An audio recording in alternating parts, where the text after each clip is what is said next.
The first time Dralvek saw a terrestrial wolf, he froze mid-step with his secondary heart skipping 3 full beats. The creature's growl rumbled from its throat like a slowly rupturing seismic fault line, teeth bared, hackles raised, amber eyes locked in an unblinking stare. It stood between Dralvek and the entrance to the field tent, where he'd been summoned to examine what his translator had interpreted as a medium-sized canine with thermal regulation issues. The growl wasn't even the alarming part. What truly broke Dralvek's composure was the human kneeling beside the beast, bare hands petting its head. "Who's a good boy, huh?" the man said, scratching behind the wolf's ears like it was nothing more than a sleepy domestic lap creature. "Peter," the alien croaked, his throat plate stiff from the sudden adrenaline spike, "do you understand that this creature is preparing to lacerate?" Peter Zane looked up, his beard slightly tousled, a thin line of sweat across his forehead. "Nah, he's just being dramatic. This is Rufus. He growls if you look at him funny, but he's all bark." Rufus, who had not stopped growling, let out a snort and flopped onto his side. Peter rubbed his belly like one might with a golden retriever. Dralvek remained at the edge of the tent flap, unmoving. He had studied Earth's fauna in the Intergalactic Veterinary Preparation Program. There had been lectures somewhat outdated about Canis lupus, mostly in the context of their extinction in certain regions and their reintroduction in controlled preserves. None of the lectures had included scratching its belly while it actively growls. "You said this animal was injured," Dralvek said, voice tight. "He is," Peter replied, gesturing to the hind leg. "Took a bad fall down a ravine 2 days ago, favoring it since. I wrapped it, but I figured you could take a better look." Peter stood and calmly walked toward Dralvek, wiping his hands on his cargo pants. "You gonna be all right, Doc? You look pale." "I am always pale." "That is my natural pigmentation." "Right." Dralvek took a step closer, and Rufus immediately lifted his head, growled again, and bared his teeth. Peter turned and snapped his fingers. "Rufus, enough." The wolf whined and laid his head back down. Dralvek's limbs moved stiffly as he approached. "Is this a domesticated animal?" "Sort of," Peter said, crouching beside him. "He's semi-wild, stuck around our crew after we rescued him from a trap last year. He doesn't like most people." "But he likes me." "That," Dralvek said, scanning the injured limb with a small handheld device, "is not reassuring." The scan showed mild swelling and tissue damage, but nothing fractured. Dralvek reached into his satchel and removed a small pack of antiseptic foam and a compression wrap. "Will it bite?" "Only if you act like prey," Peter said cheerfully. Dralvek paused, unsure whether that was meant as reassurance. The examination proceeded slowly. Rufus growled intermittently, but Peter's presence seemed to keep him from acting on whatever aggressive instincts simmered beneath the surface. Dralvek worked with careful, deliberate movements, never turning his back. "I must say," Dralvek finally muttered, "your species' relationship with dangerous animals is inconsistent." Peter chuckled. "Yeah, well, we've been coexisting with chaos for a long time." As Dralvek applied the final wrap, Rufus lifted his head and sniffed him. The alien froze again. The wolf's breath was hot. Peter reached over and scratched behind Rufus's ears. "Good boy," he murmured. The wolf groaned contentedly and closed his eyes. Dralvek did not exhale until they were back outside the tent. "I should file a report," he said. "That creature is unsuitable for a medical camp," Peter shrugged. "You do what you gotta, but Rufus isn't going anywhere. He's part of the team. Your team includes an apex predator." "Yeah," Peter said, rubbing his neck. "But he doesn't complain about the food." 3 weeks later, Dralvek found himself standing beside Peter in a narrow ravine in the northern quadrant of the Terran-Alien Collaboration Zone. The mission had been a supply-run routine, dull, a way to train new recruits and test Dralvek's understanding of Earth's terrain. It turned anything but routine when a ground tremor triggered a minor landslide, pinning their transport under debris and separating them from the main convoy. Peter had taken the brunt of the debris impact. His left shoulder was dislocated, and his right leg bore deep gashes from the shattered edge of the transport's hull. Blood soaked through his pant leg, dark and steady. "I need to stop the bleeding," Dralvek said, kneeling beside him. Peter gritted his teeth. Don't worry about me. Get the comms panel out of the wreck. You are bleeding excessively. I know, that's why you should hurry. Dralvek pulled a pressure pack from his kit and pressed it against the largest wound. You require surgical intervention. Your blood volume is decreasing rapidly. Peter chuckled weakly. You always talk like a textbook. I am a veterinarian. Right. Dralvek stared at him. That was not intended to be humorous. Peter winced and pointed toward the remains of the transport. Comms. Please? By the time Dralvek retrieved the emergency beacon and activated it, Peter was pale, sweat slick, and barely conscious. What is your pain level from 1 to 10? Peter blinked slowly. Yes, that is not a number. Rufus appeared an hour later. No one had seen him since the base camp evacuation 2 days prior. But as the sun began to dip behind the ridge, the wolf emerged from the trees like something summoned by instinct. He trotted directly to Peter and sniffed his face, then turned to Dralvek and growled. He's fine, Dralvek said, hands up. Rufus growled louder. Peter opened one eye and rasped. He's worried. I am also worried. Rufus circled once and then laid down beside Peter, his body pressed against the man's side like a living heater. Dralvek didn't sleep that night. He sat beside the unconscious human, watching the wolf doze with one eye open, listening for the sound of rescue helicopters. When the team finally arrived the next morning, Peter was barely responsive. He was airlifted to the nearest medical bay where human doctors took over. Dralvek rode in the secondary transport with Rufus, who refused to leave the launch pad until Peter was secured inside. Peter's recovery was slow. The shoulder required surgical realignment and months of physical therapy. The leg wounds had become infected during their time in the ravine and required heavy antibiotics and daily wound care. He was grounded from field work for nearly 4 months. Dralvek visited often, fascinated by how humans endured injury. There was no regeneration, no rapid cell scaffolding like his species had. No artificial limb replacement grown in nutrient vats, just slow, painful stretching and exercises and grit. You are not healing efficiently, Dralvek observed one day. Peter, red-faced from a therapy session, tossed his towel onto the bench. We do what we can. Rufus sat in the corner watching the session intently. He stays with you always. Yeah, hospital tried to keep him out, but he chewed through the door lock once. They stopped trying. Dralvek stared at the wolf. He is loyal, Peter grinned. You're coming around. I am developing an appreciation for his behavioral complexity. Peter leaned back against the wall and sighed. You ever freeze again when you see him? No, Dralvek admitted. But I do not pet him. You should try it. I prefer my fingers unperforated. Peter laughed and winced. Fair. By the time Peter was cleared for field duty again, Rufus had been officially certified as a companion animal by the Intergalactic Council, complete with a laminated ID badge. Dralvek was reviewing med charts under the tent canopy when Rufus padded in, tail flicking. The wolf sat beside him and stared at the datapad. Dralvek glanced at him. You are aware you cannot read, yes, Rufus snorted. Peter stepped in behind him, shoulder scar visible through the short sleeve of his uniform. He just likes to feel included. Dralvek closed the pad. You are fully healed. Close enough. Still stiff some days, but I can run, lift, climb. I'm back. Do not fall into another ravine. I'll try not to. Rufus yawned and curled up at Dralvek's feet. Peter raised an eyebrow. He likes you. I was not informed this was occurring. Peter chuckled. Scratch behind his ears. Dralvek hesitated. Rufus looked up.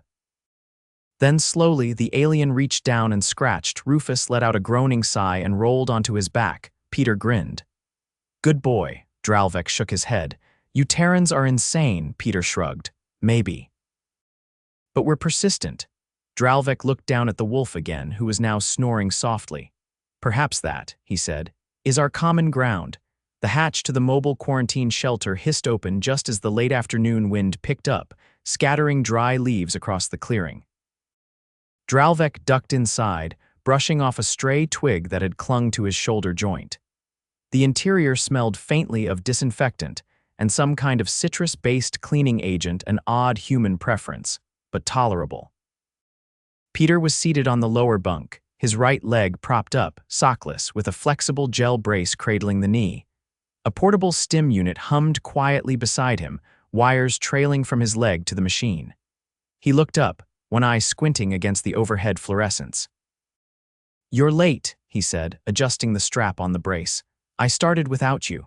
I was not scheduled to arrive. I came on my own initiative." Peter's eyebrows lifted. "Well, look at you, going rogue. I received a data packet regarding your therapy regimen. It appears you are not following the prescribed rest intervals." Peter leaned back on his elbows, the mattress creaking, the stims set to low. "I'm not doing squats in here. You were observed attempting to lift a supply crate yesterday evening." I nudged it with my foot. "That doesn't count. It was over 20 kilograms. Peter scratched his temple. "Okay, fine, it was a stupid idea. But it was blocking the water reserve panel. You could have requested assistance. I don't like shouting for help every time my leg itches the wrong way." Dralvek stepped closer, fishing a small diagnostic lens from his personal kit. It extended with a soft click, the lens adjusting automatically to the ambient light. He knelt, careful not to jostle the stim wires. "Hold still." Peter didn't flinch as Dralvek examined the healing tissue. The incision site from the previous debridement was still faintly pink, but no longer inflamed. The muscle tone had improved slightly since the last reading. "You've been doing the strengthening exercises." Peter nodded. "Every morning." "Takes me forever, but I get through them." Dralvek retracted the lens and stood. "The scar tissue is developing within acceptable parameters. I recommend increasing hydration by 17% and reducing caffeine." Peter groaned. "You sound like Lieutenant Rusk." "I am not familiar with their tone. You'd get along. Very fond of instructions." Rufus padded in then, tail swaying lazily. He moved past Dralvek without hesitation, flopped down beside the bunk and placed his chin on Peter's good foot. "Is he eating properly?" Dralvek asked, eyes narrowing at the wolf's leaner frame. "Yeah, just picky lately, turns his nose up at the protein blocks, wants the real stuff. He requires balanced nutrients. I gave him half my stew last night, he liked the carrots." Dralvek blinked once. "That is not a sustainable solution." Peter reached down and scratched behind Rufus's ear. "What can I say? He's got taste." There was a thump as the exterior hatch closed behind another figure. This time it was Dr. Sylvan, one of the tally medics, tall and willowy, with pale skin that shimmered faintly under artificial light. Her gait was uneven, the left leg dragging slightly from an old injury she never spoke of. "I brought the calibration module," she said, holding up a small case. "Heard you were fiddling with the stim settings again." Peter threw up his hands. "I was adjusting them responsibly. You set it to manual override. It's not like I uploaded a rave playlist into it." She opened the case and removed a narrow calibration wand. "You're lucky this model has a lockout delay. Muscle overexertion during recovery can cause permanent setbacks." I know, I just hate being idle." Sylvan gave Dralvek a look. "He's impossible, I am aware. Still, his tissue response is better than the last 3 patients we had on this protocol." Peter grinned. "Told you I'm built different. You're built stubborn." Rufus sneezed. Sylvan knelt beside the stim unit and began adjusting the settings. "You're cleared for aquatic therapy starting tomorrow. If you try resistance laps before the lead-in, I will personally revoke your access card." Peter looked genuinely interested. "Wait, aquatic where? The rec pool?" "The containment basin at the south edge. It's deeper and we can isolate it." "Does it have a ramp?" "Yes." "Can I bring Rufus?" "No," Peter sighed. After Sylvan finished the recalibration, she left without further comment. The silence that followed was unusual for Peter, who typically filled space with sarcasm or questions. He looked at the stim machine, then at the windowless wall. Dralvek waited. Finally, Peter spoke. "I get it, the caution, the rules, but being back on my feet, even like this, it's not enough if I can't actually do anything. You are contributing. Recovery is not passive. Feels like I'm just taking up space." Dralvek tilted his head. "You do not understand your own species' resilience." Peter laughed once. "Oh, I understand it. We're brittle but stubborn. Just doesn't feel like enough sometimes. You remained conscious for 3 hours with active hemorrhaging and a dislocated joint.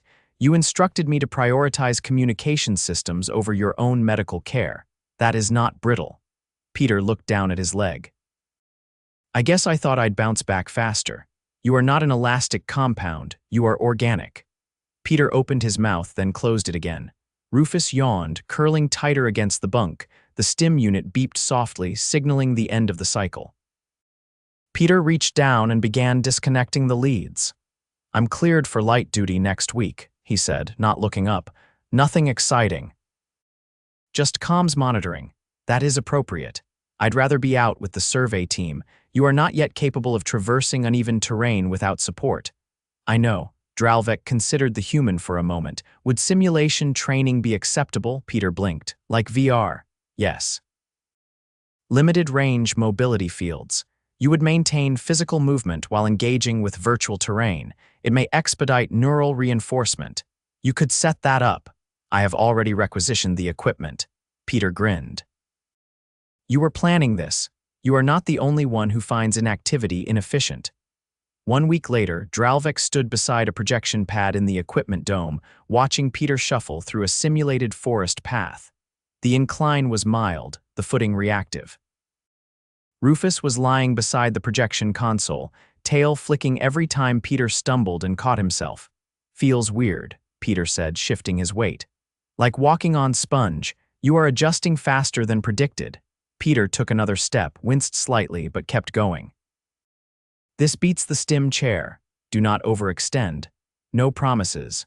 Dralvek recorded the movement metrics silently. The projection shifted, presenting a shallow creek crossing. Peter paused. How wet does this get? It is not real water, but it looks like it. You will not become damp. Peter stepped forward anyway.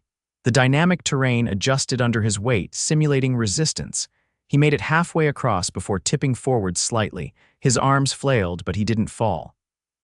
Rufus barked once. Peter turned to the console. Did he just laugh at me? Unclear.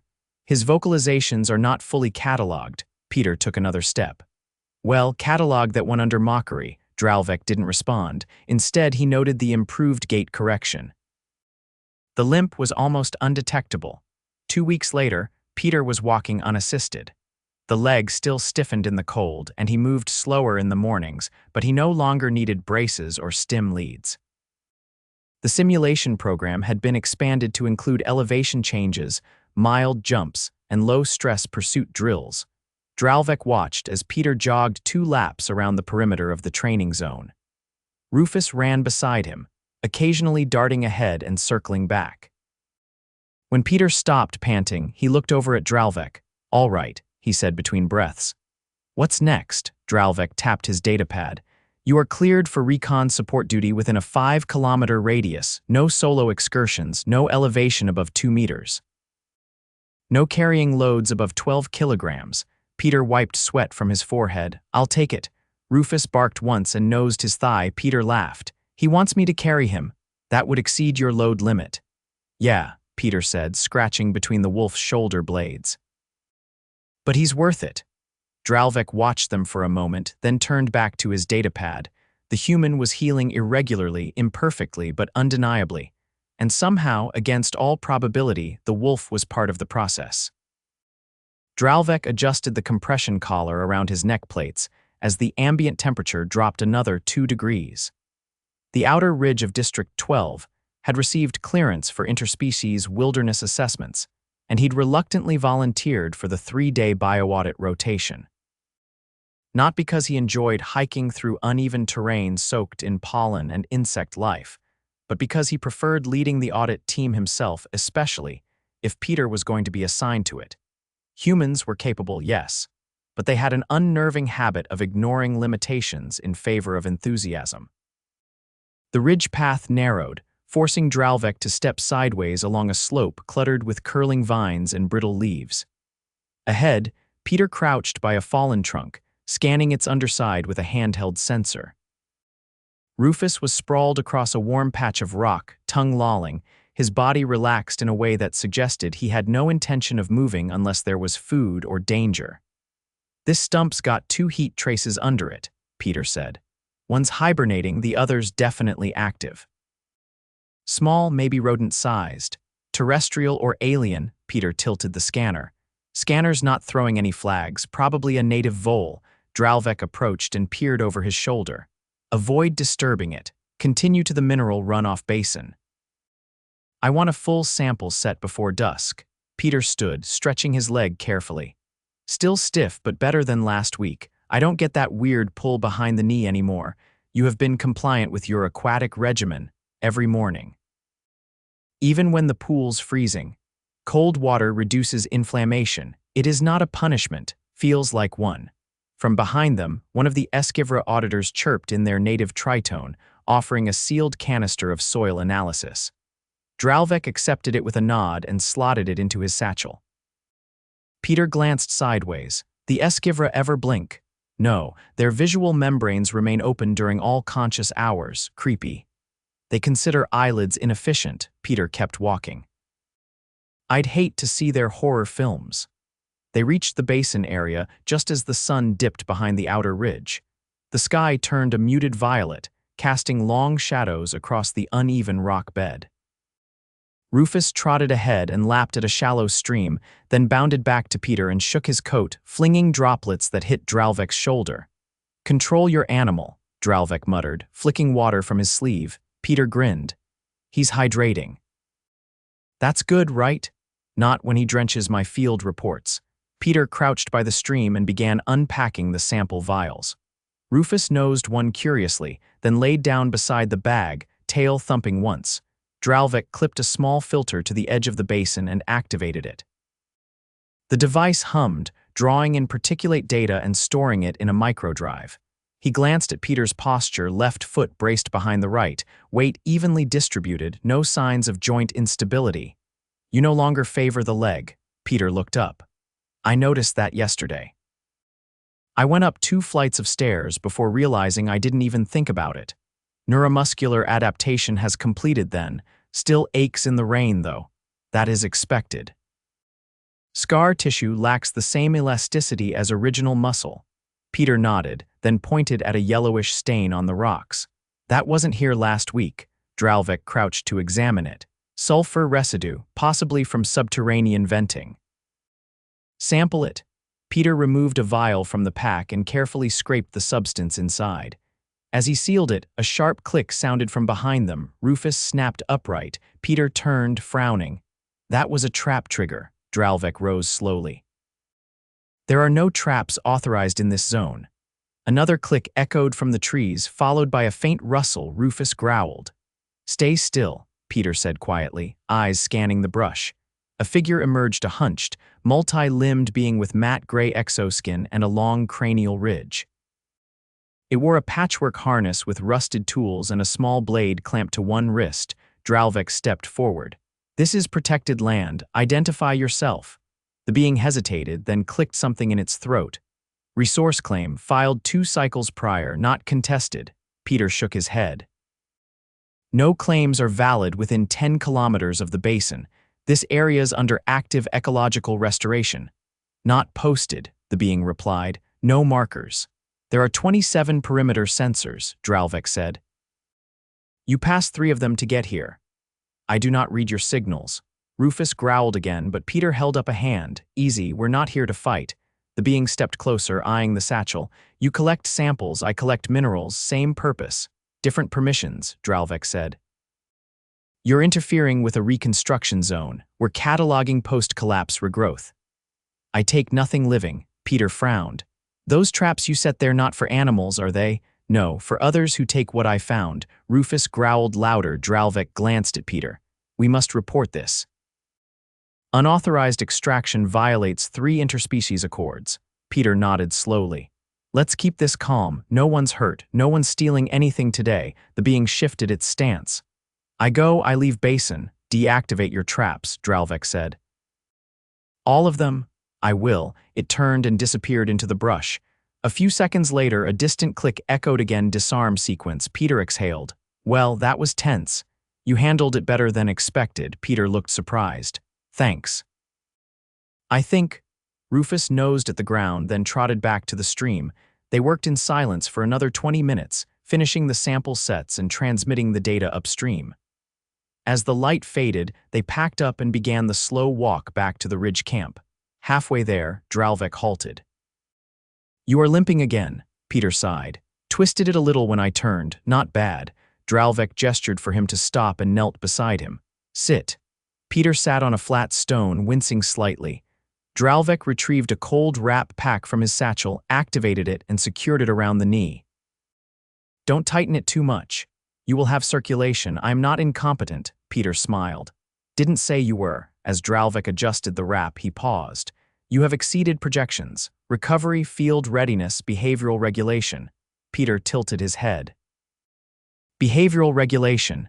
You did not physically confront the unauthorized extractor. Didn't seem worth it. Besides, Rufus had us covered."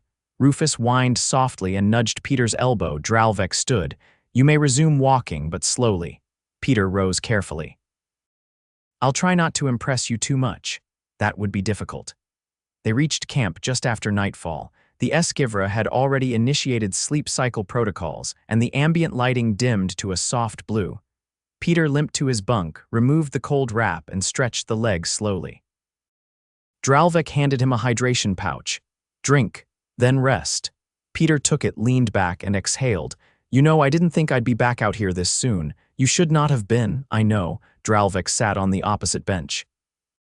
"But you are." Peter looked at Rufus, who had already curled up beside the bunk and begun snoring lightly. "Some things you don't come back from the same, but maybe that's not bad." Dralvek considered this. "Adaptation is not regression." "Yeah," Peter said, eyes closing. "Exactly." Dralvek stood, checked the environmental seals, and dimmed the internal lights. The camp fell silent, save for the soft rustle of sleeping forms and the occasional twitch of a dreaming wolf. No more traps, no more limps, no more unresolved protocols. Just a man, a beast, and a field report that against all initial projections had ended with 0 injuries, and one unlikely friendship still intact.